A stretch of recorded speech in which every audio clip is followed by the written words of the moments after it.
What do you look for when you're capturing a subject, a person? What are the main things that you're taking note of in a situation like this?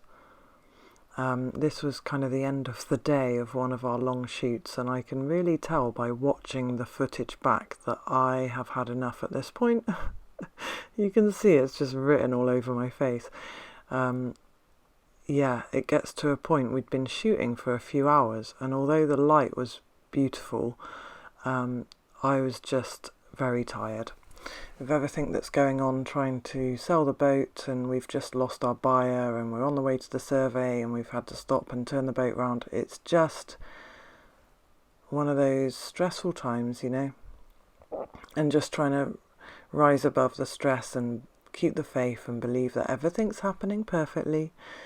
There is some kind of divine plan that I can't necessarily see, so I'm really it feels like I'm being tested, but maybe just surrendering to the process and relaxing into it and just believing that everything will work out and there's no rush.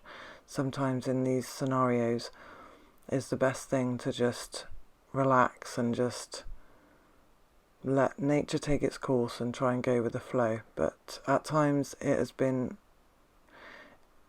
really impossible to do that. So yeah, I can see the tension in this photo shoot on my face, and I can see the exhaustion, but it really was a day away from it all. It really, really was such a great break. Look at this, guys, kind of golden hour light here. Look at the difference it makes. Doesn't it just bring the scene to life? You've got those long sweeping gentle shadows, the way that the sunlight just, I don't know, sprinkles a golden glow on my skin. The way that the wind is playing with my skirt there. And it's really a great spot for portrait photography. And one of the things that we liked about it was we liked the dusty path and just the openness of it. Open on both sides and just long stretching views, and we really wanted to play with that in this space and just create that feeling of space in the photography, really. It's always so lucky, isn't it, as well, if you get like an interesting sky. I think just a white sky when it's kind of overcast is just so boring, isn't it? But when you get some lovely clouds in the sky like this, it really makes a difference to the interest in the photo and also the journey for the eye. If there's some nice interesting shapes in the sky, it can add to the flow for the journey of the eye around the image. Can just pull the eye up into the sky and help that exploration of the whole scene. So with the weather and photo shoots like this, do you guys what do you do? Like, what do you do if you've got a photo shoot booked and then the weather changes? Do you just go with the flow and keep the booking and trust that the sun's going to come out? Like, that's what we did on this day. And we had really stormy skies, as you've seen from other videos. But it was so perfect, guys. I'm so glad that we just kept the date and just went for it, because the sky was absolutely perfect. And it was one of those days, actually, that it would have been quite easy to just cancel because it was raining all morning. And Aaron set off all the way from Kent, so it was a long journey, and I was on the boat and I was looking out the window and I was thinking, yeah, this is terrible weather. And it was just very overcast all morning, raining, then it would be pouring, then it would go back to a drizzle, and I just thought, no, just trust it's going to be good by the time he gets here, by this afternoon.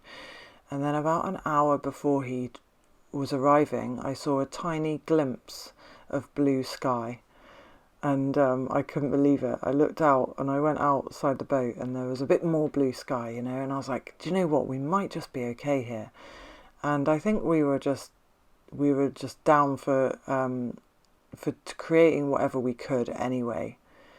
But what do you guys do? Are you really careful about having a backup plan? I think that's the great thing about having a studio, is you can have a backup plan. Or do you have an outdoor backup plan for bad weather? Or do you just tend to kind of cancel and set a date for another day?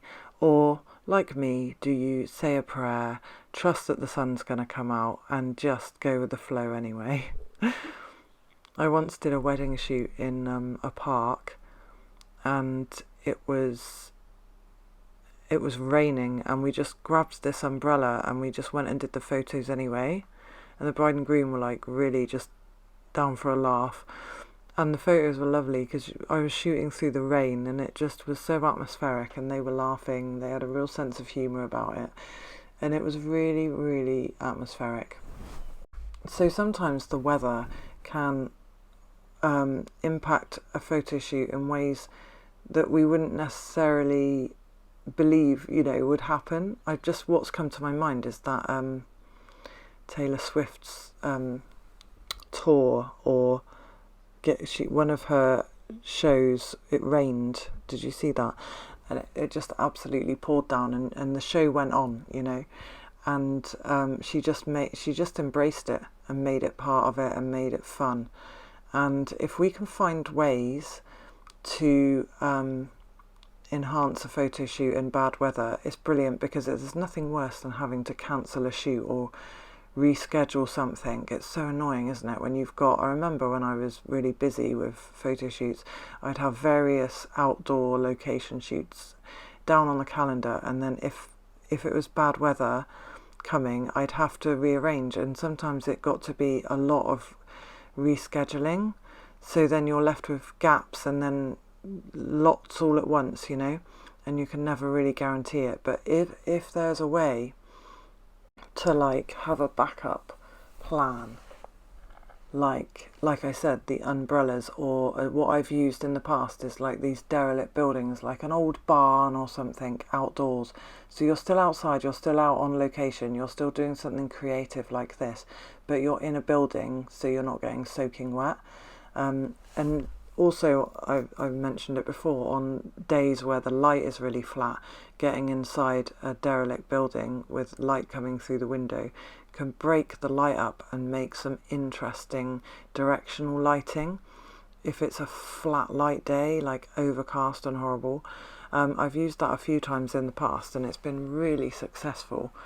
So do you know of any old buildings near you, or maybe I don't know, a summer house or something, some sort of beach shelter or something that you can use for if you've got a photo shoot booked for location outdoors and then the weather starts to turn?